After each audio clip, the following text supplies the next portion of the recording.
ఉదయం ఎస్ఐ ముకుందన్ ఇంట్లో నిద్రలో ఉన్నాడు. ఫోన్ మోగుతుంది. సార్, షబాజ్ ప్రాంతంలో హత్య జరిగింది. ముకుందన్ కళ్ళు తెరుచుకున్నాయి. నేర స్థలానికి చేరుకున్నప్పుడు జనం గుంపుగా చేరుకున్నారు. పోలీస్ టేప్ చుట్టూ కట్టబడి ఉంది. ఫోరెన్సిక్ బృందం ఇప్పటికే పని ప్రారంభించింది. మీడియా వాహనాలు కూడా వచ్చాయి. ముకుందన్ మృతదేహాన్ని పరిశీలిస్తాడు. ఇతను ఎవరు అని అడుగుతాడు. కానిస్టేబుల్ సమాధానమిస్తాడు. సార్, పేరు చంద్రన్, తరచూ మద్యం తాగే వ్యక్తి. కుటుంబ సభ్యులు వచ్చి విలపిస్తున్నారు. భార్య కుప్పకూలింది. పిల్లలు షాక్లో నిలబడ్డారు. ముకుందన్ ఫోరెన్సిక్ అధికారిని అడుగుతాడు. మరణానికి కారణం?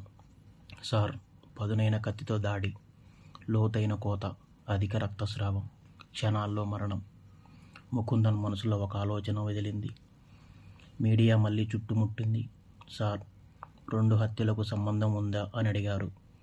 ముకుందన్ అసహనం ఆపుకోలేకపోయాడు.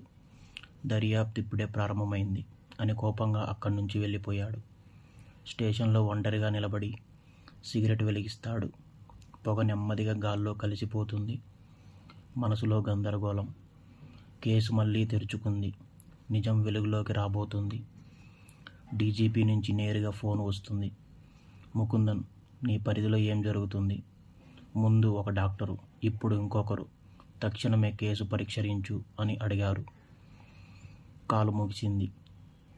ముకుందన్ ఆగ్రహం, ఒత్తిడి శిఖరానికి చేరుకుంది.